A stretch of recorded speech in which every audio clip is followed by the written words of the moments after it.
জীবনে কখনো তুমি মিথ্যা বলনি, তাই তো তোমায় পেতে কাঁদে ধরণী, কাঁদে ধরণী।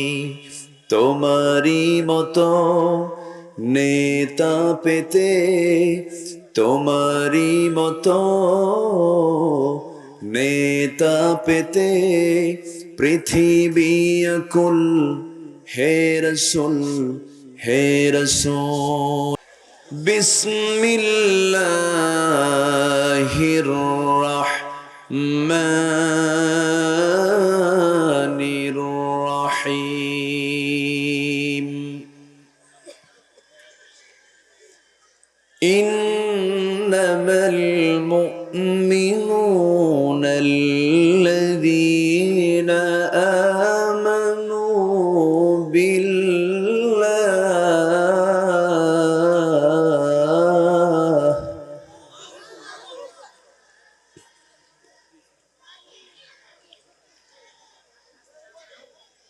الذين آمنوا بالله ورسوله ثم لم يرتابوا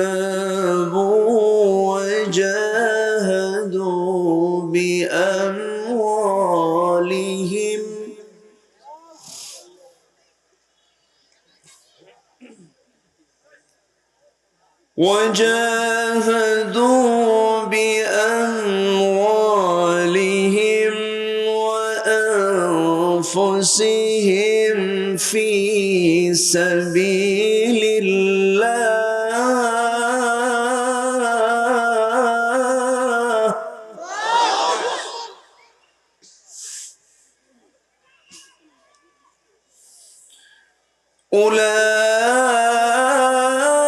أولئك هم الصادقون.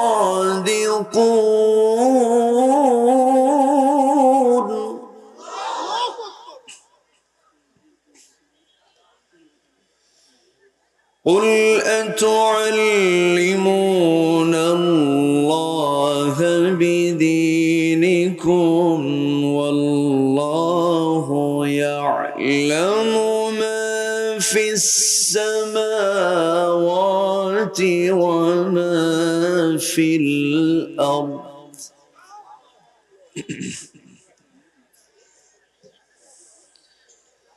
والله بكل شيء عليم.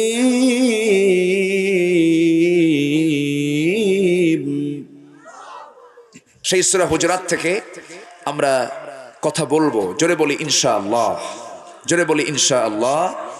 সূরাতুল হুজুরাতের আমি দুটো আয়াত তেলাওয়াত করেছি। মোট আয়াত সংখ্যা কত বলেন তো, মনে আছে আপনাদের? বলেন কতগুলো? 18। আমি তেলাওয়াত করেছি 15 এবং 16 নম্বর আয়াত। এই দুটি আয়াতকে সামনে রেখে আমরা কিছু কথা বলবো, জোরে বলি ইনশাআল্লাহ। কোরআন নাজিল করেছেন কে? আস্তে বলবেন না, কে নাজিল করেছেন? কার উপরে বলেন? সেই মানুষটার নাম কি? মহামানবের নাম কি? মুহাম্মদ সাল্লাল্লাহু আলাইহি ওয়াসাল্লাম। তার উপরে নাজিল হয়েছে দীর্ঘ 23 বছরে। কত বছরে? আল্লাহ কি ইচ্ছে করলে একদিনে দিতে পারতেন না? দেন নাই। কেন দেন নাই?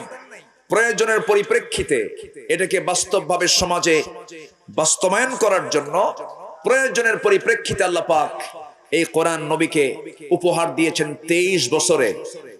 যখন যেটা প্রয়োজন হয়েছে, যেরকম মক্কার মানুষ মদ্যপান করত, মদ খেত, পানির চাইতে বেশি মদ ছিল তাদের কাছে প্রিয়। আজকে আমার দেশে তো কোনো মদ চদ নাই। মদ আছে?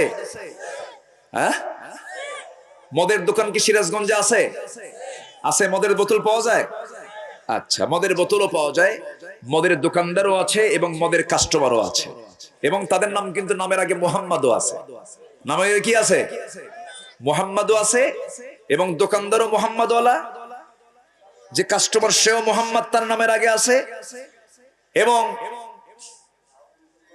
যিনি মদ্যপান করছেন তিনিও কিন্তু উম্মতে মুহাম্মাদি, এই নবীর সে উম্মত। গত পরশুদিন আমরা লক্ষ্য করেছি ফজরের সময় আমরা যখন নামাজে দাঁড়াই 5টা মেবি 40 কি 45-এর দিকে একটু ধাক্কা খাইছিলাম, মনে আছে নাকি আপনাদের? সবাই কি জানেন আপনারা? যারা নামাজি তারা জানবেন, যারা বেনামাজি তারা তো জানবেন না, কারণ ওই সময় তো ঘুমের ভিতরে থাকার কথা। যারা নামাজ পড়বেন না তাদের আরামের ঘুম কোন সময় হয় বলেন? কোন সময় হয়? মানে সারা রাত জেগে থাকে। যারা ফজর নামাজ পড়ে না তাদের কাছে সবচেয়ে প্রিয় সময় হলো ঘুমের, হলো যখন মুয়াজ্জিন আযান দেয় আর এদিকে শয়তান মুখে পেশাব করে দেয়। শয়তান মুখে কি করে দেয়? পেশাব করে দেয়।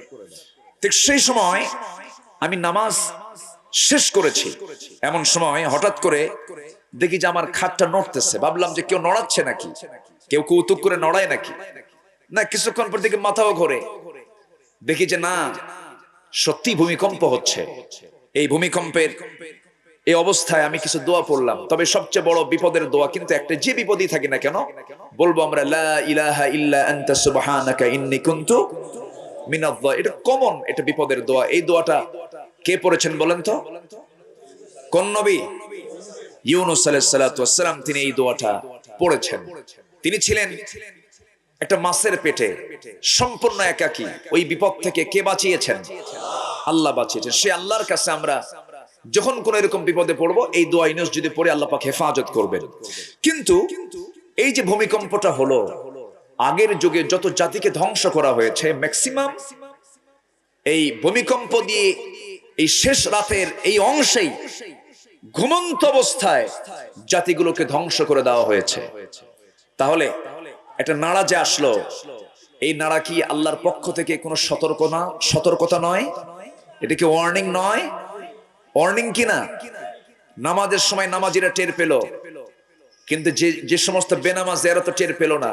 কিন্তু ভূমিকম্প তো ঠিকই হয়ে গেল। এই ভূমিকম্প হওয়া মানে কি জানেন? আল্লাহ পাক আমাকে আপনাকে সতর্ক করছেন, যাচ্ছিস কোথায়? ধাক্কা মারলাম, হয়তো একটা লোক মানে আমাকে খেয়াল করছে না, তখন আমি যদি এরকম করি, ভাই এদিকে আসেন তো, এ মানে কি আমি তাকে সতর্ক করছি। তা আল্লাহর সতর্ক হলো গোটা বিশ্ববাসীকে সতর্ক করার কিছু কিছু বিষয় দিয়ে। এর মধ্যে একটা বিষয় হলো ভূমিকম্প। আল্লাহ তাআলা এটাকে একটা নাড়া দিলেন। বিশাল প্রাসাদ বানিয়েছো, বিশাল গার্মেন্টস ফ্যাক্টরি করেছো, বিশাল সম্পদের মালিক হয়েছো, আমার আকাশের নিচে বিশাল বড় বাড়ি বানিয়ে সেখানে আরাম করছো নামাজ বাদ দিয়ে। ধাক্কা দিলাম, 30 সেকেন্ড 2 মিনিটে কিছুই থাকবে না, কিন্তু সতর্কতা কার? আসতে বলবেন না কার? এই ভূমিকম্প হয় 4 কারণে। কয় কারণে? 4 কারণে। নাম্বার 1 হলো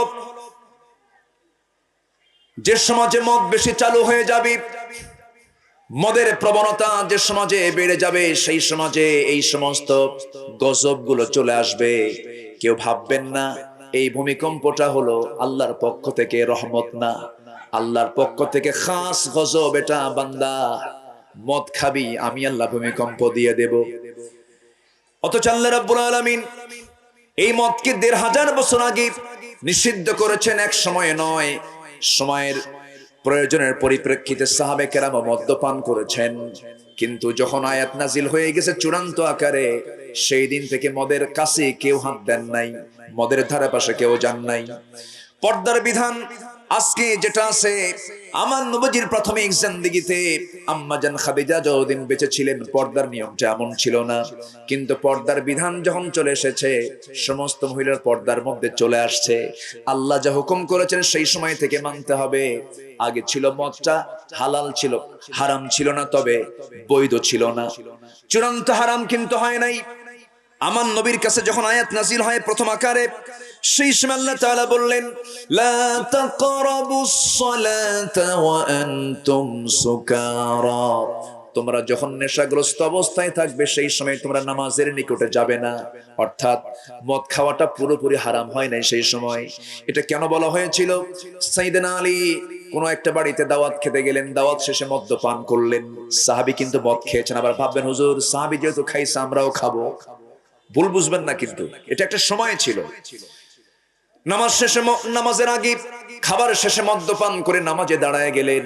নামাজে দাঁড়ায় সূরা কাফিরুন পড়লেন। প্রত্যেকটা আয়াতে লা শব্দ আছে না নাই? কুল ইয়া আইয়ুহাল কাফিরুন লা আ'বুদু মা তা'বুদুন। এই লা শব্দ বাদ দিয়ে হযরত আলী নামাজের মধ্যে পড়ছেন আ'বুদু মা তা'বুদুন ওয়া আনতুম আবিদুনা মা আ'বুদ। নাউযুবিল্লাহ। মারাত্মক ভুল হয়ে গেল। নামাজের পরই আয়াত নাযিল হলো নেশাগ্রস্ত অবস্থায় তোমরা নামাজে দাঁড়াবে না। সেই সময় কিন্তু মদ হারাম হয় নাই, কিন্তু এক পর্যায়ে চূড়ান্ত আকারে আয়াত নাযিল হলো ইন্নামাল খামরু ওয়াল মাইসিরু ওয়াল আনসাবু ওয়াল আজলাম রিজসুম মিন আমালিশ শাইতান। জোরে বলি আল্লাহু আকবার। এই মদ, এই জুয়া, এগুলো হলো শয়তানের কর্মকাণ্ড, সম্পূর্ণ হারাম ঘোষণা হয়ে গেল, আর কেউ করতে পারবে না। ওই যে হারাম নিষিদ্ধ হয়ে গেছে ১৫০০ বছর আগে, আজ পর্যন্ত কেউ কেটেকে হালাল বানাতে পারবে নাকি? কিন্তু এই মদের সাইলাব আজকে কম না বেশি? আসতে বলবেন না, কম না বেশি? আজকে চীনে যে করোনা এসেছিল, আবার নতুন করে কোন ভাইরাস যেন আসতে নিচ্ছে, এগুলো সব পাপের ফসল। চীনে করোনা অ্যাটাক করেছিল বেশি, সেই দেশের লোক সংখ্যার মৃত্যুর হারও বেশি হয়েছিল, কারণ ওরা সবচেয়ে বেশি ছিল মদ্যপায়ী। কি বলেন? মদ্যপায়ী, খুব মদ্যপ তারা, প্রচুর পরিমাণ তারা মদ্যপান করে, অ্যালকোহল ইউজ করে। যে শরীরে মদ্যপানের হারটা বেড়ে যাবে, সেই শরীরের অ্যান্টিবডি থাকবে না, রোগ প্রতিরোধ ক্ষমতা থাকবে না। আর আমার দেশে করোনা এসেছে, আল্লাহর শুকরিয়া, এই দেশের সাধারণ মানুষ কিন্তু মদ খায় না। যারা মদ খাইছে তারাই আগে মরছে, ঠিক কি না? যারা খাইছে অ্যান্টিবডি নাই। কি কোন সমস্যা? কোথায় যাচ্ছেন? ও হ্যাঁ, ও আচ্ছা, ও আচ্ছা, উনি বোঝেন নাই মনে হয়। আচ্ছা জি, আমার কথা কি বুঝতেছেন আপনারা? ও আচ্ছা আচ্ছা, ঠিক আছে, আল্লাহ তুমি তাকে সুস্থ রাখো, জোরে বলি আমিন। মদ খাইলে তাল না মাতাল? বলেন, মদ খাইলে তাল না মাতাল? মদ খাওয়া কি? মদকে যদি কেউ জায়েজ মনে করে, তাহলে সেজন্য তার ছেলেকে মদ খাওয়ায়। কেউ কি চায় তার ছেলে মদখোর হোক, বিড়িখোর হোক? বাপ বিড়ি খায়, কয় বাবা বাজান বিড়ি খাবি না। মানে বিড়ি খাওয়া যে খারাপ, সে নিজে বিড়ি খাওয়ার পরও ছেলেকে বিড়িখোর হেতু হতে দেয় না। সম্মানিত ভাইয়েরা, মদকে আল্লাহ তাআলা হারাম করে দিয়েছেন। আমার দেশে অধিকাংশ মানুষ কিন্তু ওই মদের সঙ্গে তাদের সম্পর্ক নাই। আমার দেশে মদের হারটা একটু হলেও কম আছে। বিড়ি খায়, বিড়ি খাওয়া ডান হাতে জায়েজ না বাম হাতে জায়েজ? বলেন কোন হাতে জায়েজ বলেন? আচ্ছা, আল্লাহ তুমি আমাদেরকে নেশা মুক্ত জীবন গড়াও, জোরে বলি আমিন। চেয়ারম্যান সাহেবদের কিন্তু বলে হুজুর মাদক নিয়ে কথা বলবেন, আছে না? মাদকের মাদককে না বলুন, আমাদেরকে বলা হয়। সম্মানিত ভাইয়েরা, একটা পরিবারকে ধ্বংস করার জন্য একটা ছেলেকে যদি আপনি নেশাক্রান্ত করতে পারেন, পরিবার শেষ, ঠিক কি না? পরিবার শেষ। পুলিশকে মেরেছে বাবা, পুলিশ, মা, ঐশী নামের মেয়েটা মনে আছে আপনাদের? ইয়াবা খায়া বাপ মাকে দুইজনকে জব করেছে বটি দিয়া। আমার দেশে ঐশী আসুক, এটা কি আমরা চাই? আসতে বলবে না, চাই? চাই না। অতএব নতুন ঐশীর কোনো জন্ম না হোক, এটা যদি আমরা চাই। ঐশীর হাতে যারা ইয়াবা তুলে দিয়েছেন, ঐশীর শাস্তি হয়েছে ভালো, কিন্তু ঐশীদের হাতে যারা এই সমস্ত মাদক তুলে দেয়, ওদের ফাঁসি হওয়া দরকার, ওদের চূড়ান্ত শাস্তি হওয়া দরকার। সম্মানিত ভাইয়েরা, সম্মানিত দ্বীনি ভাইয়েরা, কিছু কিছু ব্যাপারে আমাদের খুব শক্ত ভূমিকা থাকতে হবে। আজকে এই মদ যখন সমাজে অ্যাভেলেবেল হয়ে যাবে, মদ আছে যেখানে, জেনা আছে, জেনা আছে যেখানে, খুন আছে, সম্পর্ক একটার সঙ্গে আরেকটার আছে না নাই? মদের বোতল মানে সেখানে নারীর আমদানি হবে, আর যেখানে নারীর আমদানি হবে সেখানে খুনের সম্ভাবনা আছে না নাই? আচ্ছা, এগুলো সব হারাম করেছেন কে? আসতে বলবেন না কে? করোনায় বেশি অ্যাটাক হয়েছে চীনে, এরা প্রচুর অ্যাডিক্টেড, প্রচুর মদ্যপায়ী, এই জন্য তারা আক্রান্ত হয়েছে। আমার দেশে মাশাআল্লাহ আমরা এখনো ভালো আছি, বলি আলহামদুলিল্লাহ, জোরে বলি আলহামদুলিল্লাহ। কিন্তু একটা ধাক্কা যে মারলো, এই যে ভূমিকম্পটা আসলো, কেন? চারটা কারণ। কয়টা কারণ? আল্লাহ সতর্ক করে দিচ্ছেন, মদ যখন চালু হবে আমার গজব তখন আসতে থাকবে। নাম্বার 2 হলো জিনা যখন বেড়ে যাবে, আমার এই জাতীয় ভূমিকম্প, এই জাতীয় আযাবগুলো চলে আসবে। নাম্বার 3 হলো যখন নিত্যের পরিমাণ বেড়ে যাবে, নাচ বাজনা আছে না নাই, কমছে না বাড়ছে, কমছে না বাড়ছে, নিত্য পরিবেশন যখন সমাজে অ্যাভেলেবল হয়ে যাবে, এই সমস্ত গজব গুলো আসতে থাকবে। নাম্বার 4 হলো অশ্লীল গান যখন সমাজে চালু হয়ে যাবে, এই জাতীয় গজব গুলো আসতে থাকবে। আল্লাহর গজব থেকে বাঁচার জন্য আমরা 4টা কাজ থেকে নিজেকে গুটিয়ে রাখবো। 1 নম্বর হলো সকল নেশা ছাড়বো, জোরে বলি ইনশাআল্লাহ। নাম্বার 2 হলো জিনার কাছ থেকে আমরা নিজেকে গুটিয়ে রাখবো, জোরে বলি ইনশাআল্লাহ। নাম্বার 3 হলো সকল প্রকার নিত্য পরিবেশন, যাত্রা টাত্রা যা আছে এগুলো থেকে আমরা নিজেকে গুটিয়ে রাখবো, জোরে বলি ইনশাআল্লাহ। আমার দেশে এমনও সভাপতি খুঁজে পাওয়া যায়, মসজিদ কমিটির সভাপতি আবার যাত্রা কমিটির সভাপতি। আছে না নাই? আসতে বলবেন না, আছে না নাই? আপনি মসজিদের মতো পবিত্র জায়গার দায়িত্ব পালন করবেন, আপনি কেন যাত্রা কমিটির দায়িত্ব পালন করবেন? ঠিক কি না? এটা কখনো ইমানদার করতে পারে না। যে লোক এই জাতীয় চরিত্র নিয়ে থাকে, ভাবতে হবে ওর মধ্যে মুনাফিকের রক্ত লুকানো আছে। কিসের রক্ত লুকানো? মুনাফিকের রক্ত লুকানো আছে। সম্মানিত ভাইয়েরা, প্রাসঙ্গিকভাবে এই কথাটা বললাম এই জন্য যে ভূমিকম্প আমাকে কি শিক্ষা দিল একটু তো বলা দরকার। আমরা এই 4টা অপকর্ম থেকে নিজেদেরকে গুটিয়ে রাখবো, জোরে বলি ইনশাআল্লাহ। সম্মানিত ভাইয়েরা, সূরা হুজরাতের 15 নম্বর আয়াতে আল্লাহ তাআলা বলছেন যে বান্দার মধ্যে আমি 3টা জিনিস দেখতে পাবো, আমি নিজে আমার অফিস থেকে আমি তাকে সত্যবাদীর সার্টিফিকেট দিয়ে দেব। জোরে বলি সুবহানাল্লাহ। কে দিবেন সত্যবাদীর সার্টিফিকেট? ওই যে প্রশংসাপত্র দেয় না চেয়ারম্যান সাহেবরা, প্রশংসাপত্র দেয় যে এই নাগরিক খুব ভালো, আচরণ ভালো, ব্যবহার ভালো, এই জাতীয় সার্টিফিকেট আছে না নাই? আছে। ঠিক তেমনি আল্লাহ বলছেন যে বান্দার মধ্যে আমি 3টা জিনিস দেখতে পাবো, আমি আল্লাহ নিজে আমার অফিস থেকে তাকে সার্টিফিকেট দিয়ে দেব, সে সত্যবাদী, সে সিদ্দিক। সে কি বলেন? সে কি? সিদ্দিক। একজন সাহাবী ছিলেন সিদ্দিক, আমার নবীজি তাকে সত্যবাদীর সার্টিফিকেট দিয়েছিলেন। সেই সাহাবীর নাম কি? বলেন বলেন বলেন। আবু বকর সিদ্দিক রাদিয়াল্লাহু তাআলা আনহু, তিনি খেতাব পেয়েছিলেন। এই সিদ্দিক খেতাব পাওয়ার কারণ হলো আমার নবীজির জীবনে একটা বিশাল ইতিহাস ঘটে যায়, সে মেরাজের ইতিহাস। সে মেরাজকে বিশ্বাস করেছিলেন সাইয়েদেনা আবু বকর সিদ্দিক সবার আগে, জোরে বলে সুবহানাল্লাহ। সবার আগে বলেছিলেন সাদ্দাকতা ইয়া রাসূলুল্লাহ। সঙ্গে সঙ্গে রাসূল বললেন, আবু বকর আজকে থেকে তোমার নামের সঙ্গে একটা শব্দ সংযোজন হলো, সেটা হলো সিদ্দিক। জোরে বলি আল্লাহু আকবার। সম্মানিত ভাইরা, কিন্তু আমরা যদি সিদ্দিক খেতাব পেতে চাই, আমরা 3টা কাজ আজকে শিখে যাব, জোরে বলি ইনশাআল্লাহ। ভূমিকম্পের কারণ কয়টা শিখলাম? বলেন কয়টা শিখলাম? মনে থাকবে সবার? মদের ছোট ভাই কিন্তু বিড়ি খাওয়া। মদের ছোট ভাই কি খাওয়া? বিড়ি খাওয়া। ওগুলো সব নেশার মধ্যে পড়ে যায়। খাবেন? আস্তে কোন কেন খাবেন? এক চাচা 70-80 বছর হয়ে গেছে, আমি ভোলা থেকে আসতেছি, দেখি এক চাচা, দেখি ঠ্যাঙের উপরে ঠ্যাং তুলে দিয়ে ফেরির উপরে একটা টুলের উপরে বসে সামনের নদীর উত্তাল ঢেউ দেখতেছে, আর এত গভীর মনোযোগ দিয়ে বিড়ির টান মারতেছে, মনে হয় ওই চাচার চাইতে সুখী মানুষ পৃথিবীতে আর নাই। আমি পিছন দিয়ে আস্তে করে টোকা দিয়ে বললাম, চাচা বিড়ির যে টান মারতেছেন মনে হচ্ছে 16 বছর আপনার বয়স।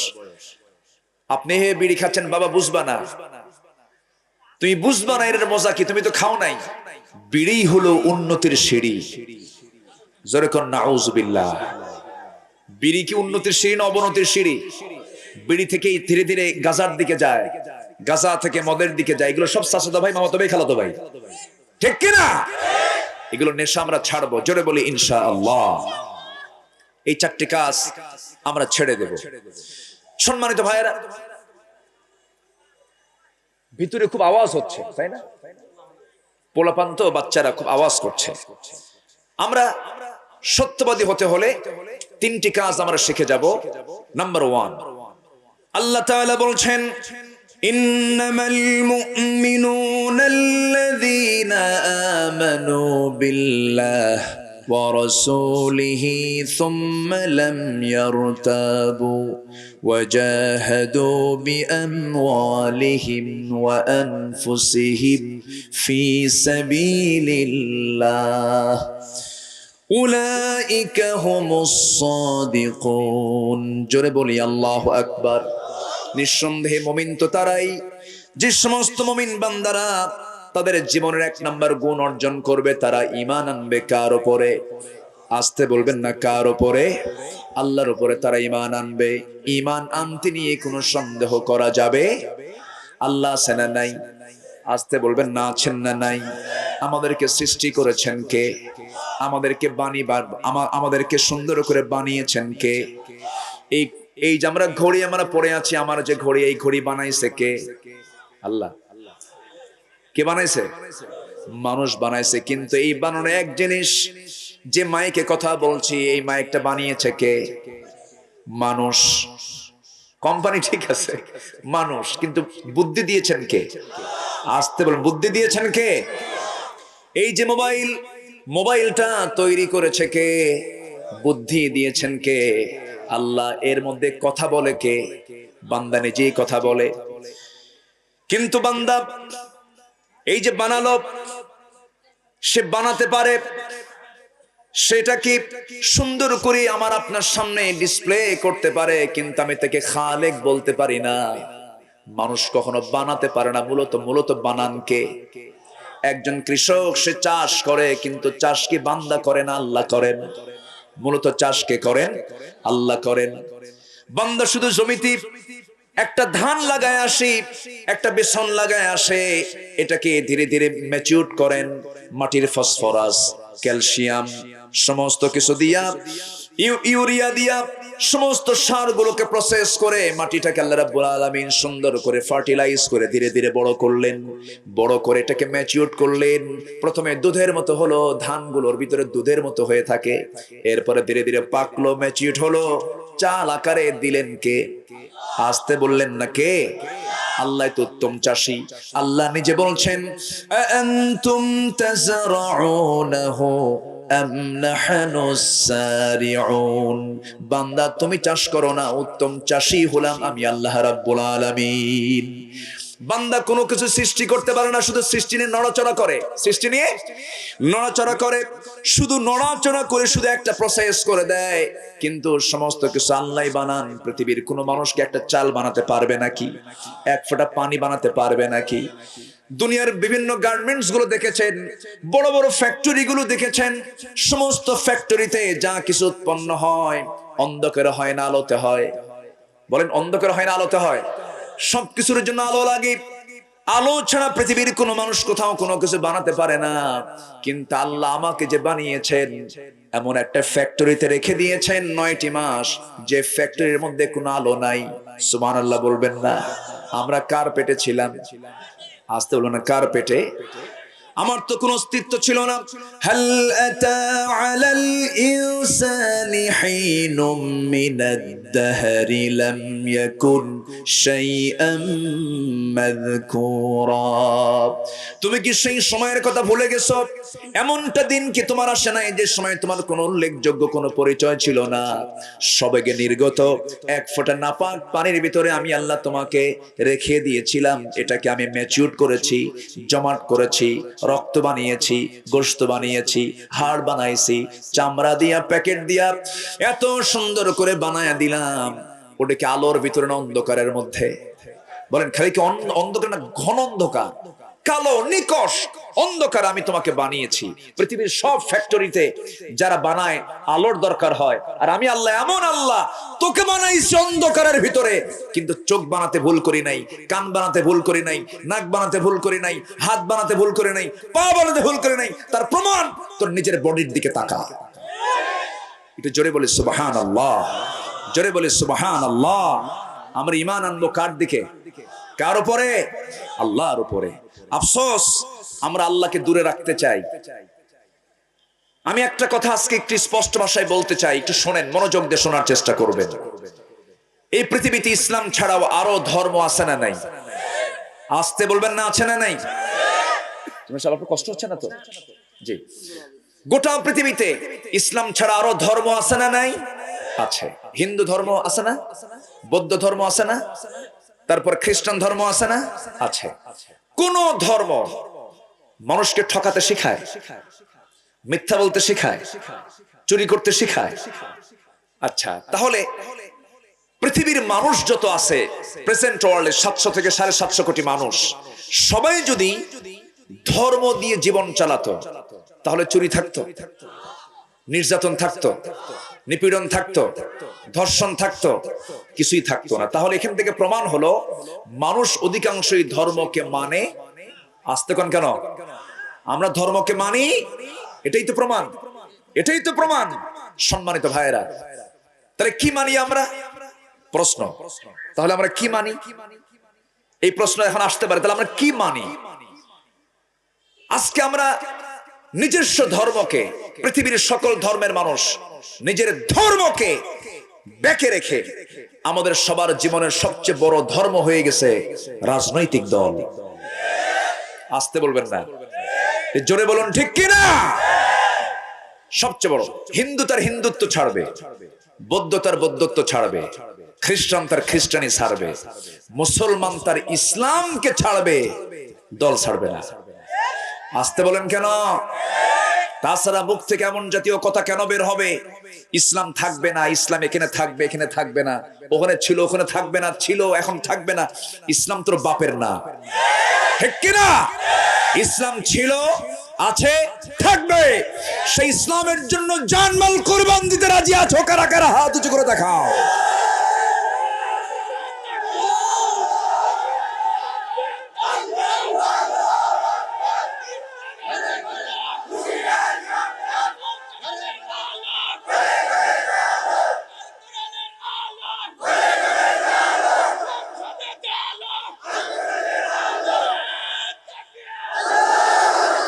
আল্লাহ সবার হাতকে কবুল করুন, জোরে বলি আমিন। আমি আপনাদের কাছে করজোরে মিনতি জানাই, আল্লাহর কসম, আমি কাউকে ইঙ্গিত করে, কাউকে গালমন্দ করে, আমি কাউকে ছোট করে কথা বলার জন্য আসিনি। আমি চাই আমার মুখ থেকে কিছু হক কথা সবার কানে যাক। আমাদের সবচেয়ে বড় বাঁচা হলো জাহান্নাম থেকে বাঁচা। সবচেয়ে বড় বাঁচা কি থেকে বাঁচা? জাহান্নাম থেকে আমরা বাঁচতে চাই। দুনিয়াতে বাঁচলাম তো শেষ হয়ে যাবে, কিন্তু জাহান্নাম যদি পাই তাহলে তো সব শেষ হয়ে গেল। জাহান্নাম থেকে বাঁচার দরকার আছে না নাই? আসতে বলবেন না, আছে না নাই? জাহান্নাম থেকে বাঁচতে হলে আমার জীবন চালাতে হবে দুনিয়া দিয়ে না ইসলাম দিয়ে? দুনিয়ার কোনো কিছু দিয়ে না, ইসলাম দিয়ে। অনেকের আল্লাহু আকবার আওয়াজ পছন্দ হয় না, স্লোগানগুলো শুনলে ওদের গায়ে চলে। এরকম লোক আছে না নাই? কেন চলবে আপনার? আপনি মুসলমান, আপনার জন্ম হয়েছে মুসলিম পরিবারে। আপনি যখন জন্ম নিয়েছেন, আপনার মা আপনাকে কোলে নিয়েছে, এমন সময় ডান পাশে আজান শুনিয়েছে আপনার কানে, বাম পাশে ইকামত শুনিয়েছে, আপনি শুনেছেন, প্রথম আওয়াজ শুনেছেন আজান। আবার নামাজে দাঁড়াবেন, সেখানেও আজান, আছে না নাই? আল্লাহু আকবার, আছে না নাই? তাহলে জন্মে আল্লাহু আকবার, নামাজে আল্লাহু আকবার, এই স্লোগানগুলো জন্মেও শুনলেন, নামাজেও শুনলেন। আবার যখন শীত হয়ে মরবেন, সাপের মতো সোজা হয়ে যাবেন। সারা জীবন তো সাপ কি থাকে? সারা জীবন কি থাকে? ব্যাঙ বলে, মামা সাপ তুমি একটু ভালো হয়ে যাও, আমারে খাইও না, সামনে ব্যাঙ পড়ে গেছে। সাপ বলে, বেটা চুপ কর, ক্ষুধা লাগছে। সাপ বলে, দেখো, ব্যাঙ বলে, দেখো তুমিও থাকো আমিও থাকি, তুমিও কীট পতঙ্গ খাও আমিও কীট পতঙ্গ খাই, আমি একটু ছোট হতে পারি কিন্তু আমার প্রতি জুলুম করো না, আমারে বাঁচাও। বারবার বলতেছে, শোনে না। শেষ পর্যন্ত সাপ খপ করে ব্যাঙটা মুখের মধ্যে নিয়েছে। এখন ব্যাঙ বলে দিচ্ছিল যে তুমি আমার প্রতি জুলুম করো না, কিন্তু সাপ যখন ব্যাঙ মুখে নেয় তখন একটা গ্যাঙর গ্যাঙর আওয়াজ হয় কিনা? তখন পাবলিক ব্যাঙ খোঁজে না সাপ খোঁজে? বলেন কি খোঁজে? সাপ খোঁজে। এখন পাবলিক লাঠিখান হাতে নিয়া খুঁজতেছে কোথায় সাপ। এদিকে তো ব্যাঙ মুখে আছে, ব্যাঙ তো আওয়াজ দিচ্ছে, মানে তোমরা আমাকে বাঁচাও, তাড়াতাড়ি আসো। এখন সাপকে বাঁচাবে না ব্যাঙকে বাঁচাবে? ব্যাঙকে বাঁচাবে, কারণ সে মাজলুম, আর ওই মুহূর্তে সাপটা হচ্ছে জালিম, তাই না? আগে তো আপোষ করতে চাইছে, ভাই তুমিও থাকো আমিও থাকি, আমিও ছোট কীট পতঙ্গ খাই তুমিও খাও, আমার প্রতি জুলুম করো না। কিন্তু যখন মুখের মধ্যে নিয়ে ফেলছে আর তো উপায় নাই, সে এখন গ্যাঙর গ্যাঙর আওয়াজ দিচ্ছে, আসো আমারে বাঁচাও। পাবলিক এখন লাঠির উপরে আর কোনো ওষুধ আছে নাকি? আর তো কোনো ওষুধ নাই। মাশাআল্লাহ, যখন গ্রীবা দেশে একটা আঘাত মেরে দিয়েছে, লাফ মেরে সাপ ব্যাঙটার সামনে লাফ মেরে পড়ে, সাপ তো সোজা। এখন ব্যাঙ বলছে, সাপ মামা আমি তোমারে কইছিলাম সোজা হও মামা, সোজা হইছো, কিন্তু মরার পরে সোজা হয়ে লাভ নাই, মরার আগেই সোজা হতে হবে। জুলুম বাদ দিয়ে দেন, শান্তি পাবেন। জুলুম যে করবে আল্লাহ তার জুলুমকে সহ্য করতে পারেন না, ঠিক কিনা? সম্মানিত ভাইয়েরা, সম্মানিত বন্ধুগণ, আমরা সোজা হয়ে যাব মরার পরে না মরার আগে? মরার পরে না মরার আগে? আমাদের তাকবীর হবে আল্লাহু আকবার। আমাদের মুখে আওয়াজ কি বের হবে? আরো জোরে, আরো জোরে, আল্লাহু আকবার। মুরব্বি আপনার কষ্ট হচ্ছে? কোনো কথা বলা যাবে না তো, অনেক মানুষ আছে, আপনাকে শান্ত থাকতে হবে, কোনো কথা বলা যাবে না। আপনি বললে মানুষ কষ্ট পাবে, আপনি চুপ থাকবে না। আল্লাহ তুমি তাকে ভালো রাখো। জোরে বলি আল্লাহুম্মা আমিন। আমার দিকে তাকান, কষ্ট পাচ্ছেন আপনারা? জোরে বলি আলহামদুলিল্লাহ। এত মানুষ মাগরিবের পরে হয়, সিরাজগঞ্জের এই হাটপাঙ্গাসের মাঠ আমার জন্য একটা ইতিহাস হয়ে থাকবে। মানুষ ইসলামের জন্য কোনো সময় নয়, সব সময় আসে। বলি আলহামদুলিল্লাহ, জোরে বলি আলহামদুলিল্লাহ। হাজার হাজার মানুষের এই সমাগম প্রমাণ করে এদেশের মানুষ ইসলামকে জান প্রাণ দিয়ে ভালোবাসে। অতএব ইসলামকে নিয়ে কোনো ষড়যন্ত্র কেউ করলে বাপ হলেও ছাড়াছাড়ি নাই, চাচা হলেও ছাড়াছাড়ি নাই, নিজের ভাই হলেও ছাড়াছাড়ি নাই। বাপ আগে না আল্লাহ আগে? ভাই আগে না আল্লাহ আগে? নেতা আগে না আল্লাহ আগে? এই বিশ্বাস আমরা লালন করব। দিন শেষে কেউ আমার না, দিন শেষে আমি কবরে যাব, আমার সঙ্গে কেউ যাবে? আমার ভাই যাবে, আমার নেতা যাবে, আমার কেউ যাবে সাথে? আমি একা যাব। অতএব আমি একা গেলেও আমার সাথে কে থাকবেন? কে আছেন? সে আল্লাহর প্রতি বিশ্বাস আনবো আমরা। এক আনা না 16 আনা? এক আনা না 16 আনা? 16 আনা বিশ্বাস আনতে হবে। ঈমান আমরা আনবো পাকাপোক্ত ভাবে। এটা হচ্ছে 1 নম্বর কাজ। আল্লাহকে মানলাম আবার নবীকে মানলাম না, তাও হবে না। নবী আল্লাহ পাক এখানে জোড়ায়া দিয়েছেন ওয়া রাসূলিহি, রাসূলকে বিশ্বাস করতে হবে। রাসূল আমার আছে না নাই? রাসূলকে মানবো এক জায়গায় না সব জায়গায়? এক জায়গায় না সব জায়গায়? নামাজে রাসূল আছে না নাই? ইবাদতে রাসূল আছে না নাই?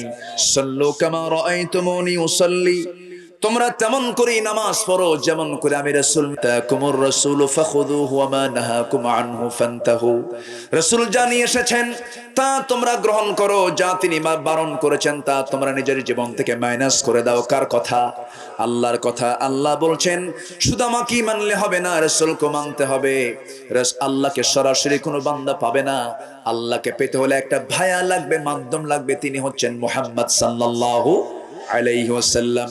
আল্লাহ তাআলা বলেন, যারা পারেন সঙ্গে পড়েন আয়াতটা, খুব কমন আয়াত।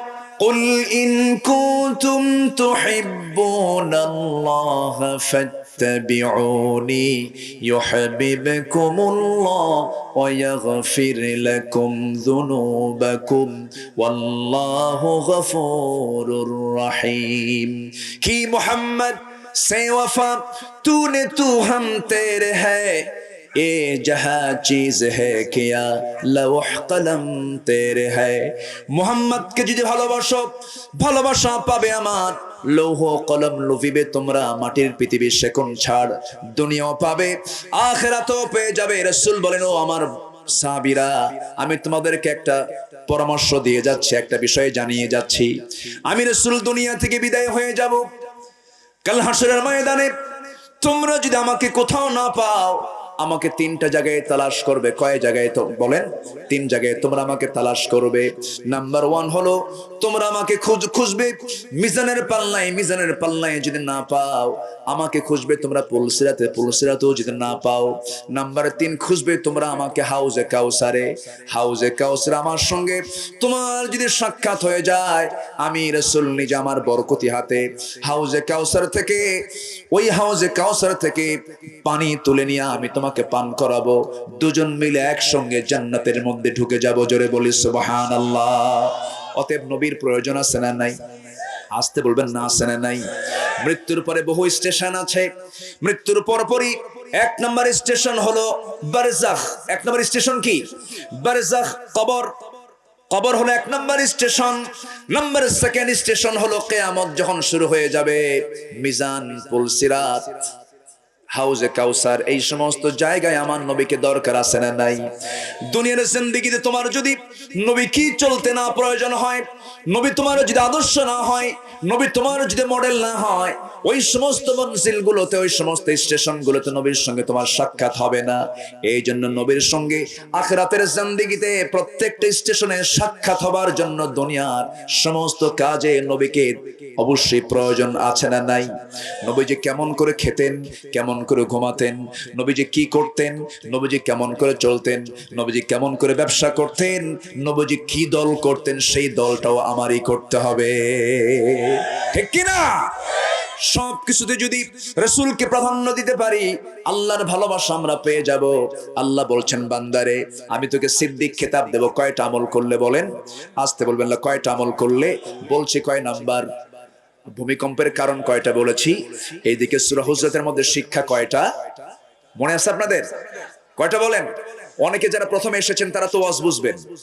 মাহফিলে তো কিছু শ্রোতা আসে সবার শেষে, আসে না? শেষে এসে বলে, হুজুর কি ওয়াজ করলো কিছু বুঝলাম না। এরকম লোক আছে না নাই? আছে। প্রথম থেকে আসলে একটু বোঝা যায়। যারা আছেন একটু মনোযোগ দিয়ে শুনুন। এই 10টা বিষয় আজকে আমরা যদি সুযোগ পাই শিখবো। আমাকে সময় দেবেন সবাই? কারো কোনো আপত্তি নাই তো? বলি ইনশাআল্লাহ। আমি গত বছর আর আমি কথা বলতে পারিনি, এখানে আসছিলাম কিন্তু অনেক রাত হয়ে গিয়েছিল এবং মাইকের কন্ডিশন গত বছর ভালো ছিল না। এবছর মাশাআল্লাহ জুয়েল কই, জুয়েল কই, কনে গেছে? হ্যাঁ, কনে গেল? আমার ভাষা মিলছে না আপনাদের সাথে? মিলে গেছে না? বগুড়ায় বলে কুন্ঠি গেল রে, আছে না? আবার নোয়াখালীর দিকে যাবেন, কোনাই তুই, কোনাই, কোনাই মানে তুমি কোথায়? দেখেন, কনে, কোনাই, কুটি, কুন্টি, হড়ে। চিটাগাং বলে হচ্ছে হড়ে, তুমি তুমি কোথায়? তুমি হড়ে বাজি, তুমি হড়ে, তুমি কোথায়? তাহলে হড়ে, কনে, কোনটি, কোথায়? আল্লাহু আকবার বলবেন না? ভাষাগুলো কার? ভাষাগুলো কার? আল্লাহ। আল্লাহ তুমি জুয়েলের ব্যবসায় বরকত দাও। জোরে বলি আমিন। মাইক খুব ভালো হয়নি, দেখেন এ ধমক দিচ্ছে, বুড়ো চাচাও ধমক দিচ্ছে। ধমক দিয়েন না, ওর কাম সারা তো। ধমক দিলে ওর হার্ট থাকবে।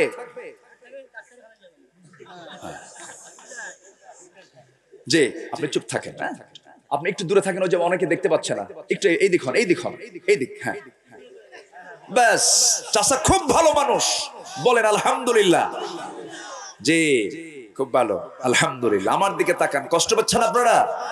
খুব সুন্দর, ভালো, আলহামদুলিল্লাহ। সূরা হুজরাতে কয়টা শিক্ষা বলেন? বলেন কয়টা শিক্ষা? আচ্ছা, নাম্বার 1 হচ্ছে কোন সংবাদ যদি কেউ নিয়ে আসে আপনার পরিবারের কাছে, বিশ্বাস করবেন না? আগে শুনে বিশ্বাস করবেন না যাচাই বাছাই করবেন? যে যাচাই বাছাই না করে বিশ্বাস করে, এটা সে কোরআন পরিপন্থী কাজ করে। কথা বোঝা গেল? যে কোনো সংবাদ, ধরেন চেয়ারম্যানকে একজন কানে সংবাদ দিচ্ছে, আপনি কি জানেন ও না এই কাজ করছে? আচ্ছা থাক, বস, শুনি আগে। এটা হচ্ছে ইমানদারের কাজ। বলি আলহামদুলিল্লাহ। এটা কিসের কাজ? ইমানদারের কাজ। আল্লাহ রাব্বুল আলামিন বলেন সূরা হুজরাতের 1 নম্বর হুকুম, يا أيها الذين آمنوا إن جاءكم فاسق بنبأ فتبينوا إن تصيبوا قوما بجهالة فتصبحوا على ما فعلتم نادمين জোরে বলি আল্লাহু আকবার। যখন তোমাদের কাছে কোনো ব্যক্তি যখন কোনো নিউজ নিয়ে আসবে ফাসিক হতে পারে, সেই সময় তোমরা সেই কথাকে আগে বিশ্বাস না করে এটাকে ডিসকাস করো, তাহলে কোনো ভুল বুঝ হবে না, এটা বিভ্রান্তি হবে না, এটা সুষ্ঠু সমাধান হয়ে যাবে। ইমানদার সঙ্গে সঙ্গে বিশ্বাস করবে না, যাচাই বাছাই করবে। আমরা শিখব, জোরে বলি ইনশাআল্লাহ। নাম্বার 2 হলো ফাসলিহু, ইসলাহ করবে। গন্ডগোল লেগে গেছে, কোন সমস্যা সৃষ্টি হয়েছে ভাই ভাই, সেই সময় গন্ডগোল বাড়বে না, সংশোধন করে নেবে। স্বামী স্ত্রীর মধ্যে গন্ডগোল হতে পারে, ভাই ভাই পরিবারে গন্ডগোল হতে পারে, ওই সময় ধৈর্যের পরিচয় দিয়ে তোমরা সংশোধন করে নেবে। আল্লাহ রাব্বুল আলামিন বলেন, ইন্নামাল মুমিনুনা ইখওয়াতুন ফাসলিহু বাইনা আখাওয়াইকুম ওয়াত্তাকুল্লাহ। জোরে বলি আল্লাহু আকবার। মুমিনরা হলো ভাই ভাই, তোমরা সংশোধন করে নিবা, গন্ডগোল করবা না, ইসলাহ করে নিবা, তোমরা নিজেদের ভিতরে সমস্ত দ্বন্দ্ব বিবাদ গুলো মিটায় নিবা। আর যারা এটার উল্টা করবে তারা আল্লাহর আয়াত অস্বীকার করে ফেললো, আল্লাহর আয়াতকে তারা ইনকার করে ফেললো। নাম্বার 3 হলো ওয়াকসিতু, তোমরা ন্যায় বিচার করবে। কি বিচার করবে বলেন? কি বিচার? অনেক বাপও আছে পরিবারের সঠিক বিচার করে না, আছে না নাই? চেয়ারম্যান সাহেবকে মাঝে মাঝে বৈঠকে বসতে হয়, এক ছেলেকে কম দিছে আর এক ছেলেকে বেশি দিছে, আছে না? মেয়েদেরকে ঠকায় সব ছেলেদের নামে দিয়ে দিছে, এরকম পাঁচি মার্কা হাসি আছে না নাই? আছে না নাই? রায়গঞ্জে নাই, সিরাজগঞ্জে নাই, আছে? ওই দেখেন এক চাচা, ওই দেখেন চাচা খুব খেপছে, মনে হয় ওনার কিছু ঘটছে। আমার দিকে তাকান, হ্যাঁ দেখেন লুঙ্গি খুলে ফেলছে চাচা, কম কথা। চাচা বসেন, খুব ভালো। আছে সমস্যা আছে না নাই? চোখের পানি ফেলে মেয়েরা কান্দে, অনেক মেয়ে আছে বাবার এই অপরাধের জন্য চোখের পানি ফেলে কান্দে, সব ছেলের নামে দলিল করে দেয়, মেয়েদেরকে ঠকায় দেয়। আল্লাহর কসম, ওর নামাজ ওর হজ কোনো কিছু আল্লাহর দরবারে কবুল হবে না। বান্দার হক নষ্ট করলে, জি বসেন, আমারে কইতে দেন, সব যদি আপনি কন আমি কব কি? আমারে বলতে দেবেন না? বলবো, আমি বলবো, আমারে বলতে দেন। সম্মানিত ভাইয়েরা, কত সুন্দর করে ডাক দেয়, 6টা মেয়েকে ডাক দেয়, ডাক দিয়ে বলে, মা 80 বছর বয়স, হজে যাচ্ছি, ফিরতে পারবো কিনা জানি না, আমার একটা ছেলে, ছেলের বয়স 40 বছর, বলে আমার ছেলেটা আমি মরে গেলে এতিম হয়ে যাবে। 40 এতিম হয়? এই 40 এতিম হয় না, বলতেছে এতিম হয়ে যাবে। আমি চলে যাচ্ছি মা, তোমরা সংসার করতেছো, ভালো কথা, আমি তোমাদের জন্য দোয়া করি, অন্যের সংসারে আসো, ছেলে মেয়ে আছে, কিন্তু বা আমি যদি মরে যাই, 80 বিঘা সম্পত্তি আমার, একটা মাত্র ছেলে, তোমরা 6টা মেয়ে, তোমরা তো আমার ম্যাক্সিমাম সম্পত্তি নিয়ে চলে যাবা। অতএব আমার জীবদ্দশায় তোমরা আমার এই সম্পত্তিগুলো তোমরা যেটা পাবে আমার ছেলের নামে দলিল করে দাও। কত বড় হারামজাদা, আছে না নাই? আসছে বলবেন না, আছে না নাই? তিলকা হুদুদুল্লাহ, এগুলো হচ্ছে আল্লাহর সীমারেখা, এগুলোকে কখনোই লঙ্ঘন করা যাবে না।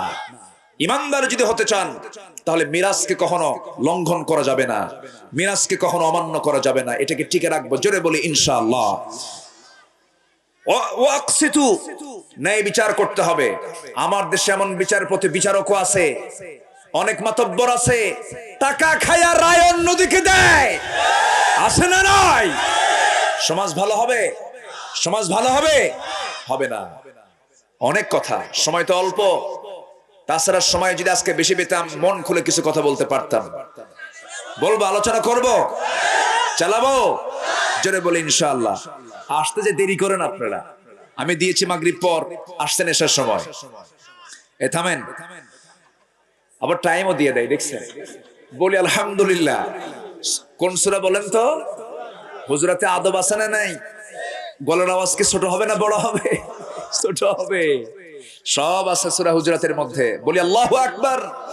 বাবার সঙ্গে কেমনে কথা হবে, মুরব্বীর সঙ্গে কেমনে কথা হবে, ছেলের সঙ্গে কেমনে কথা হবে, পরিবারের সঙ্গে কেমনে কথা হবে, স্ত্রীর সঙ্গে কেমনে কথা হবে, সব ইসলামে আছে না নাই?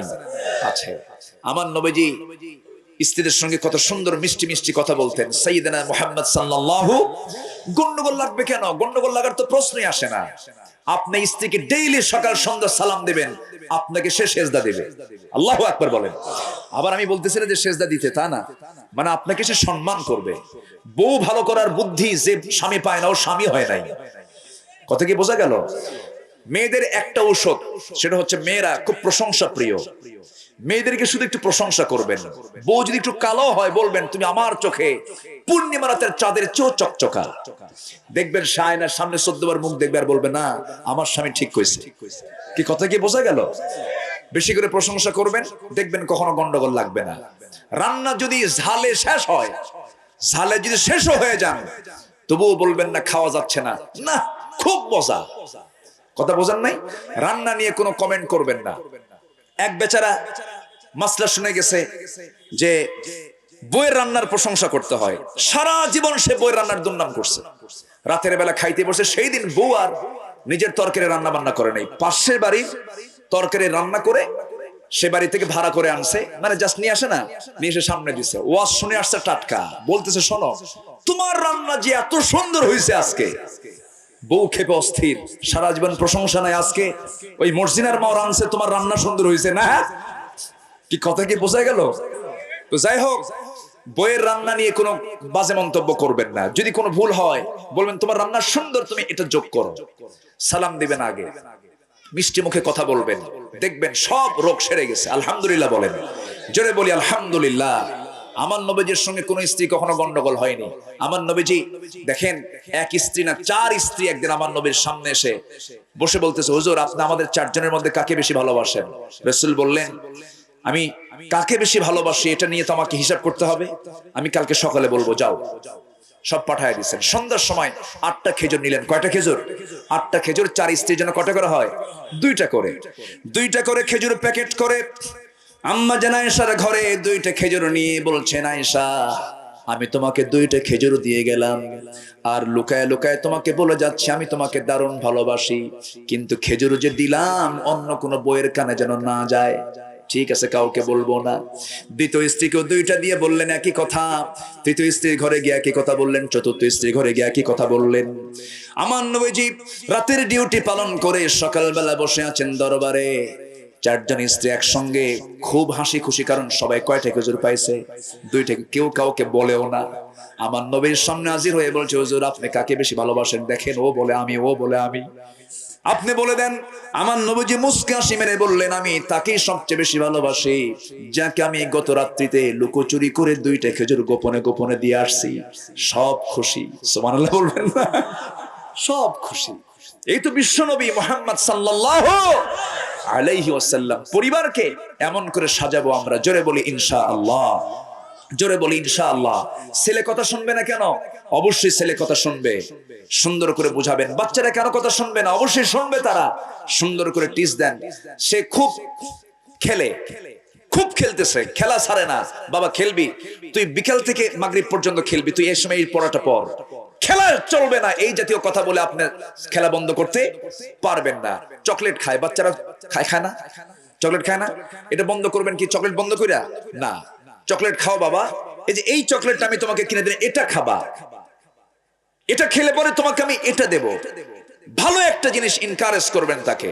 নামাজ পড়তে চায় না, বাচ্চাকে বলবেন, বাবা এই যে আমরা পরিবারে একসঙ্গে আমরা আছি, একসঙ্গে আমরা বসবাস করছি, আমরা কি মরে গেলে একসঙ্গে জান্নাতে থাকতে চাই না? অবশ্যই বাবা থাকতে চাই। কে বাবা তুই যদি নামাজ না পড়িস তো ওই জায়গায় যায় তো জান্নাতে যা ভাগ ভাগ হয়ে যাবো, তুই জাহান্নামে যাবি, আমি জান্নাতে যাব। দেখবেন বাচ্চার চোখে পানি চলে আসছে। ঠিক কিনা বলেন? বাবা তুই যেমন আমার দুনিয়াতে সন্তান হয়ে আমরা এক পরিবারে বসবাস করছি, আমরাও জান্নাতে একসঙ্গে থাকতে চাই, তুই নামাজটা পড়।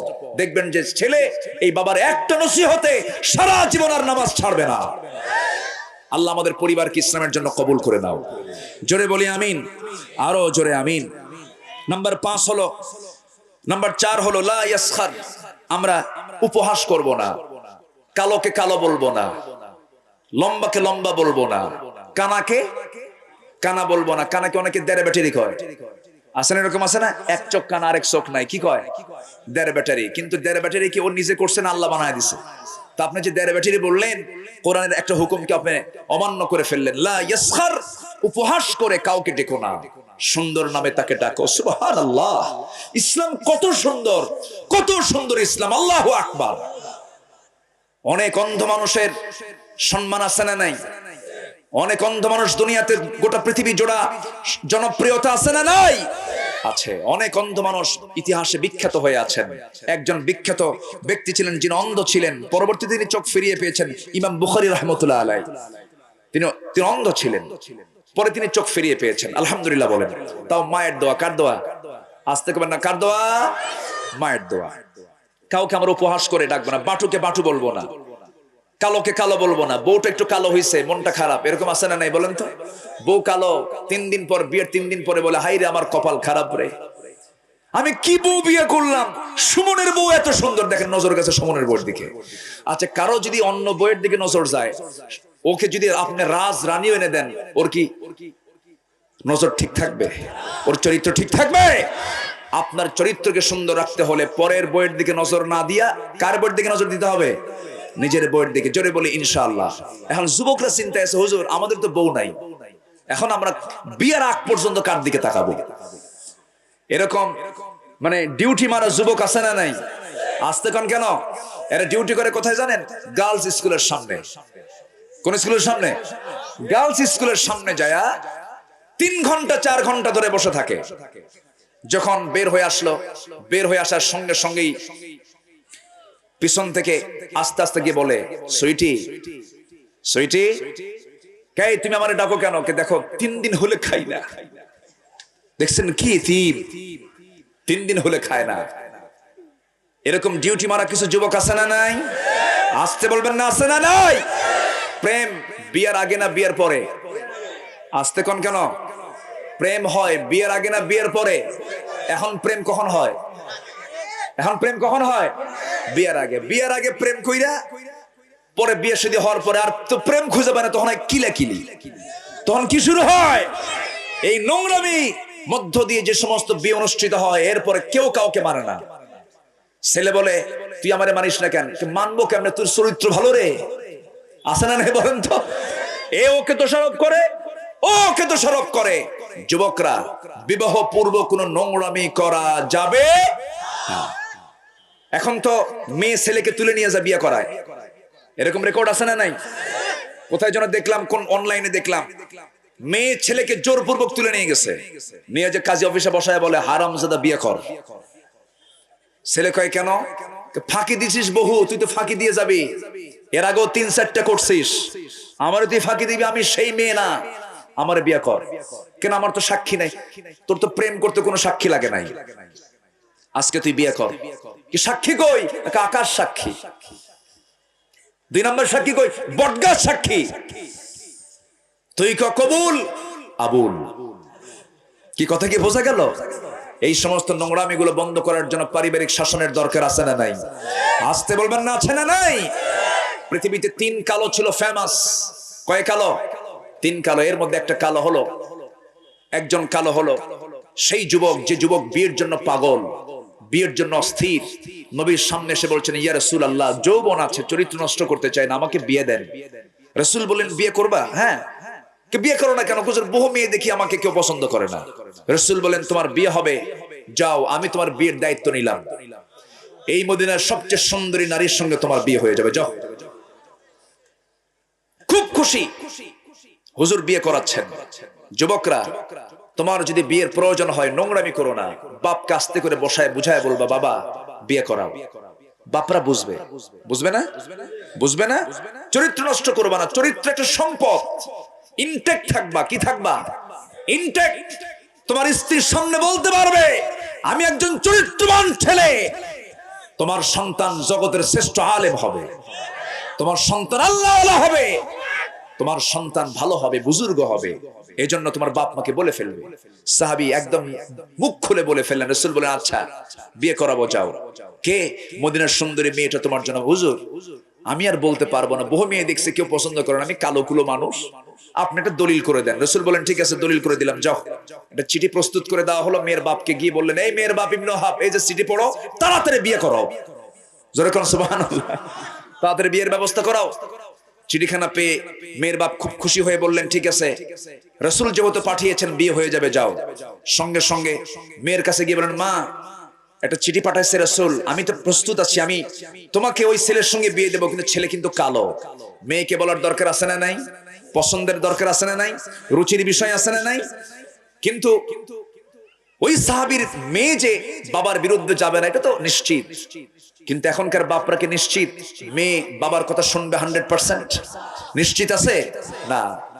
ছেলে যদি পছন্দ করে বাপ নিয়ে আসে, বাবা মা এই ছেলেটা পছন্দ, মুখে দাড়ি আছে, খুব আল্লাহওয়ালা বুজুর্গ, বাবা দাড়িওয়ালা ছেলে, ও তো চাচা হয়ে গেছে। কি হয়ে গেছে বলেন? চাচা হয়ে গেছে, পছন্দ করে না, রুচি টুচি চেঞ্জ হয়ে গেছে। কেমন ছেলের পছন্দ? মাথার চুল এই দিক দিয়ে চুল নাই, পিছন দিক দিয়ে চুল নাই, মাথার উপরে মানে গোল করে দক্ষিণ তালপট্টির বাটি ছাট আছে না নাই বলেন তো? আছে না নাই? এই দিক দিয়ে চুল নাই, পিছনে চুল নাই, এরকম চুল এখন কম না বেশি বলেন তো? যখন বলা হয় তোমার এই মডেলটা তুমি পাইছো কোথায় বাবা, এই ডিজাইনটা তুমি কোথায় পাইলা, কে বুঝবেন না হুজুর, এটা মেসি, এটা নেইমার, তুমি কি কুত্তা, কিছু আছে না নাই? এই সমস্ত মডেলে আমরা যাব না, জোরে বলি ইনশাআল্লাহ।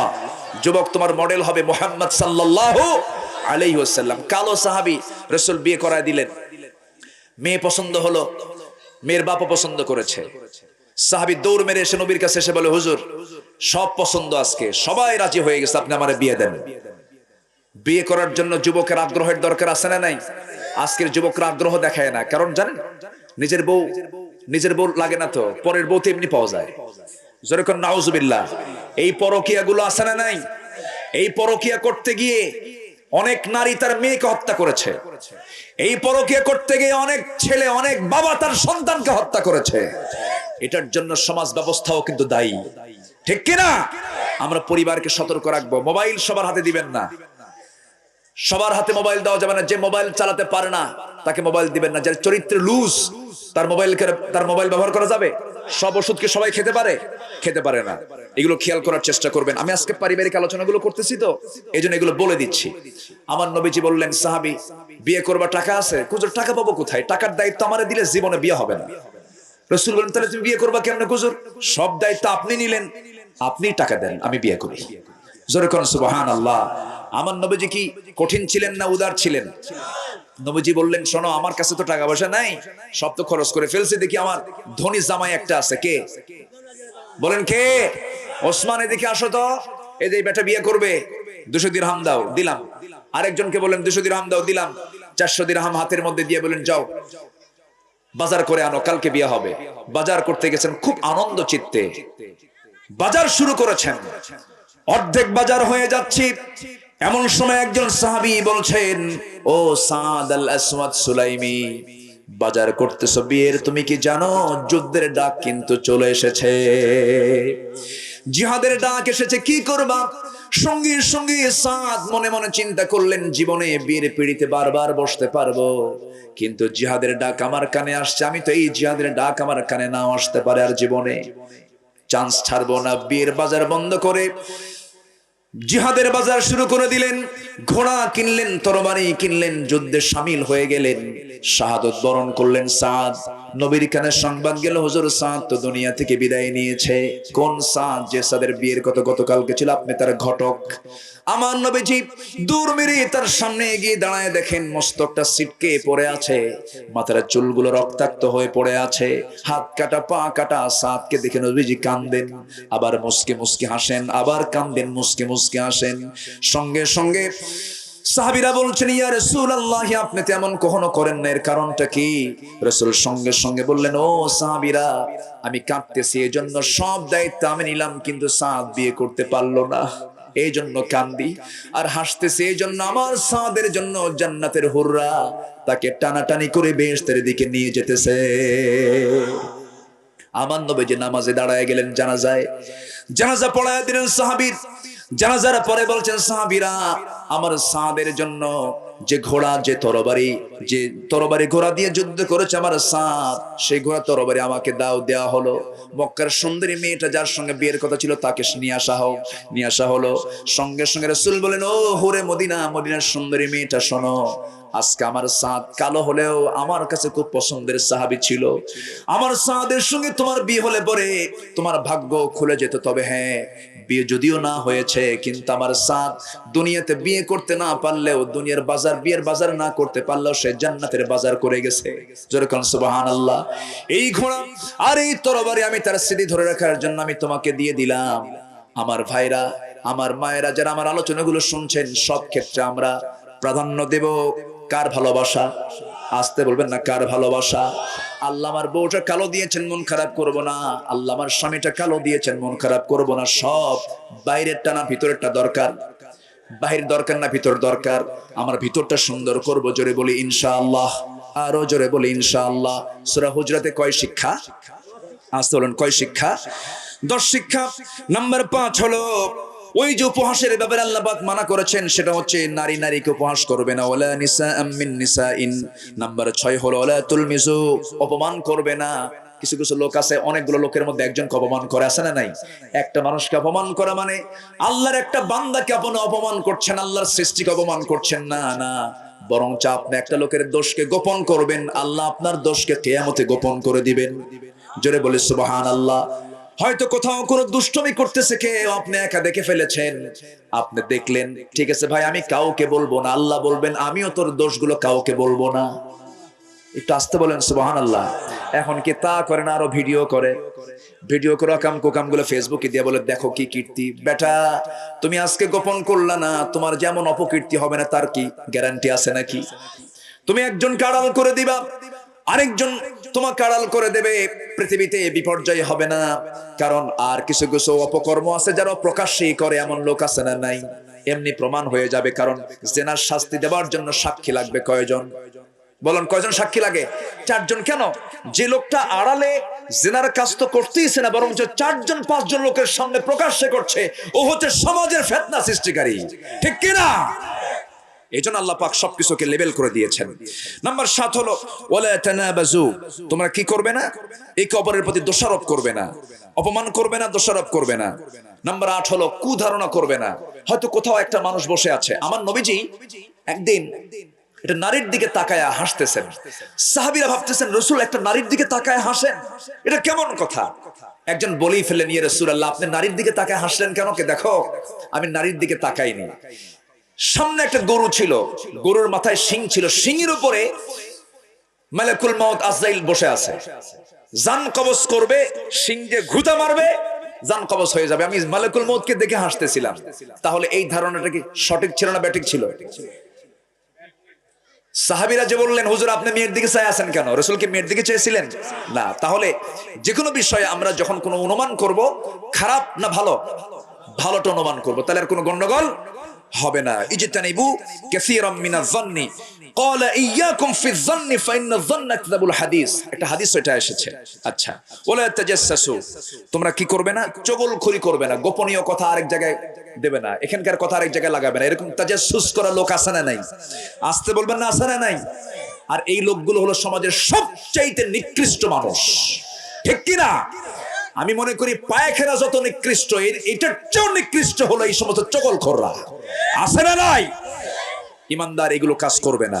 নাম্বার 10 হলো ওয়ালা ইয়াগতাব বা'দুকুম বা'দা, একে অপরকে তোমরা গীবত করবে না। গীবত করা সুন্নাত না নফল? গীবত করা কি? আরো জোরে গীবত করা কি? হারাম। কে করে দিয়েছেন? গীবত করা মানে কার গোশত খাওয়া? কি তাজা ভাইয়ের না মরা ভাইয়ের? বলেন কার ভাই? কোন ভাইয়ের? লাহমা আখিহি, সেজন্য তার মরা ভাইয়ের।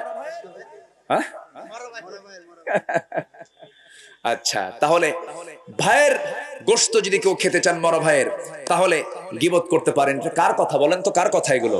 আল্লাহর কথা। আল্লাহ তুমি এই সমস্ত 10টা কাজ আমাদেরকে যথাযথভাবে বুঝে আমল করার তৌফিক তুমি আল্লাহ দিয়ে দাও। জোরে বলি আমিন। আরো জোরে আমিন। আরেকটা বিষয়, সেটা হলো 3টা বিষয় নিয়ে আমরা সবসময় খেয়াল করব, 3টার সঙ্গে একটা মিল আছে। যেরকম তিনটা জিনিস একবারই আসে। মা কি দুবার আসে না একবার আসে? বলেন কয়বার আসে? মূল্য দেব, জোরে বলি ইনশাআল্লাহ। সৌন্দর্য কয়বার আসে? সৌন্দর্য কয়বার আসে? দিন যাচ্ছে, এই যে চেয়ারম্যান সাহেব যতই উনি চুল কালো করুক, কিন্তু ঘুতে ঘুতে কিন্তু সাদা বের হয়, ঠিক কিনা বলেন? ভাবতেছেন যে উনি ইয়াং, না, ঘুতে ঘুতে বের হয়ে আসে। উপায় নাই, গোলাম হোসেন কোথায় যাবেন? সৌন্দর্য কয়বার আসে? একবার আসে। যৌবন কয়বার আসে? যৌবনের হক আদায় করার দরকার আছে না নাই? সৌন্দর্য দিয়েছেন, সৌন্দর্য দিয়ে ইবাদত করার দরকার আছে না নাই? মাতা পিতা পাবো একবারই, তার খেদমত করার দরকার আছে না নাই? তিনটা জিনিস ফিরে দেওয়া যায় না। বন্দুকের গুলি ফেরত হয়, অতএব গুলি করার আগে চিন্তা না পরে চিন্তা? হ্যাঁ, দেখছো অনেকে পরে, ভালো করে আগে না পরে? আগে। নাম্বার 2 হলো কথা। কথা আগে বলো না চিন্তা করা আগে? আগে কথা না আগে চিন্তা? আগে চিন্তার পরে কি কথা। এরপরে রূহ, এটা ফিরিয়ে নেওয়া যায় না। ফিরে নেওয়া যায়? এই জিনিসটা ফিরে নেওয়া যায় না। রূহ সম্পর্কে আমাদের সতর্ক থাকার দরকার আছে না নাই? আছে। তিনটা জিনিস মৃত্যুর পর উপকারে আসে। হাদিস কিন্তু সুসন্তান আমরা কাজে লাগাবো, জোরে বলি ইনশাআল্লাহ। সাদগা কাজে লাগাবো, জোরে বলি ইনশাআল্লাহ। ইলম কাজে লাগাবো, জোরে বলি ইনশাআল্লাহ। তিনটা জিনিস সম্মানকে নষ্ট করে। কয়টা জিনিস সম্মানকে নষ্ট করে? নাম্বার 1 হলো চুরি। কি বলেন? চুরি করলে কি সম্মান থাকে? এক বেচারা বাড়িতে যায়, চুরি করছে, ধরা পড়ছে। বাড়িতে সবাই ধরার পরে, তোর লজ্জা নাই, শরম নাই, সম্মান সব শেষ হলো অমুক গ্রামের। কারে বাড়িতে গিয়ে চুরি করছি, সম্মান। হাটের মধ্যে চুরি করে ধরা খাই, তাই আমার সম্মান যায় না। এরকম লোক আছে না নাই বলেন তো? খড়ি সম্মান থাকে না, কিন্তু ওর বেইজ্জতি কিন্তু প্রমাণ হয়ে যায়, ঠিক কিনা বলেন? চগল করে করবো না। নাম্বার 3 হলো মিথ্যা। মিথ্যা বলে তার সম্মান থাকে না। এরপরে তিনটা জিনিস পেরেশানিতে রাখে। তিনটা কাজ যে ব্যক্তি করবে তার মধ্যে সবসময় একটা পেরেশানি কাজ করবে। নাম্বার 1 হলো হিংসা। যে হিংসা করে সে কিন্তু শান্তি থাকে না। শান্তি থাকে? তার কি শান্তি থাকে? থাকে না। আরেকটা হচ্ছে অভাব। আরেকটা কি? অভাবকে আমরা চাই? অভাবকে আমরা চাই? আমরা আল্লাহর কাছে বলবো, আল্লাহ তুমি আমাকে সকল দারিদ্র থেকে তুমি আমাকে মুক্ত রাখো, জোরে বলি আমিন। আরো জোরে বলি আমিন। আরেকটা হলো সন্দেহ। সন্দেহ যদি কেউ করে, তার কি মাথা ঠিক থাকে না পেরেশান থাকে? পেরেশান থাকে। সন্দেহ করব না, জোরে বলি ইনশাআল্লাহ। আমার বউটা আজকে গেল কই, ও কি কোথাও কিছু করতেছে নাকি? এই চিন্তা করলে কি আপনার সংসার হবে? হ্যাঁ, আবার কিছু কিছু বউ আছে, তুমি এত ওইদিকে তাকাও কেন, ফাসুর হুজুর করো কেন? আছে না নাই বলেন তো? শান্তি হবে? শান্তি হবে? হবে না। কোন সময় লুকায়া লুকায়া বাড়িতে আসবেন না। বউ আমার কি করে দেখি তো, না, এটা হাদিস পরিপন্থী কাজ। বাড়িতে আসবেন সালাম দিয়ে, আগে বলবেন আমি আসতেছি বউ, তুমি ঠিক থাকো, কারণ কারো কবরে কেউ যাবে যাবে না। আচ্ছা, এরপরে তিনটা জিনিসকে আমরা আয়ত্তে রাখবো। 1 নাম্বার হচ্ছে রাগ। 1 নাম্বার কি? রাগ। নাম্বার 2 হলো জিহ্বা, জোরে বলি ইনশাআল্লাহ।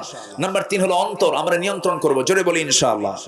তিনটা জিনিসের আমরা অভ্যাস করব। সালাত, নামাজ পড়বো সবাই। এই ওঠে কে, ধরেন তো, ধরেন তো, ধরেন তো, ওঠে কেন? বসেন, বসেন। কিছু হয় না, রাত হয় না, কিছু না, উঠে এমনি বসেন। রাগ করতেছেন না? 5 ওয়াক্ত নামাজ পড়বেন, কার হাত তুলে দেখান। জোরে বলি ইয়া আল্লাহ, ইয়া রহমান, ইয়া রহিম, ইয়া হাইয়্যু, ইয়া কাইয়্যুম। আমাদেরকে 5 ওয়াক্ত নামাজ আদায় করার তৌফিক তুমি আল্লাহ দিয়া দাও, আমিন। আচ্ছা, সত্য কথা বলবো, জোরে বলি ইনশাআল্লাহ। এরপরে হালাল রিজিক, এই তিনটা অভ্যাস আমরা করব, জোরে বলি ইনশাআল্লাহ। তিনটা জিনিস দূর করব। মিথ্যা, অহংকার, অভিশাপ। অভিশাপ দেওয়া জায়েজ নাই। অভিশাপ দেন, ইমানদার কখনো অভিশাপ দেবে না। যার যা আমল, যার যা প্রাপ্তি কে দিবেন? আল্লাহ দিবেন। তিনটা জিনিসকে চিন্তা করে আমরা ব্যবহার করব। কলম, বলেন কি? কলমের খোঁচা দিয়া নিরপরাধ ব্যক্তিকে আপনি ফাঁসির রায় দিচ্ছেন, এটার জবাব কে দিবেন? আসতে বলবেন না, কে দিবেন? কলমের খোঁচা খুব সাবধান। নাম্বার 2 হলো কসম। কসম করবেন চিন্তা করে। নাম্বার 3 হলো কদম। কদম যখন ফেলবো চিন্তা করার দরকার আছে না নাই? কদম ফেলবো আগে চিন্তা, আগে কদম না আগে চিন্তা? চিন্তা। আল্লাহ তুমি এই তিনের সঙ্গে আমল করার তৌফিক তুমি আল্লাহ সবাইকে দিয়ে দাও। আমি আলোচনা 1 মিনিটও বাড়াতে পারবো না। যতটুকু বলেছি বলি আলহামদুলিল্লাহ।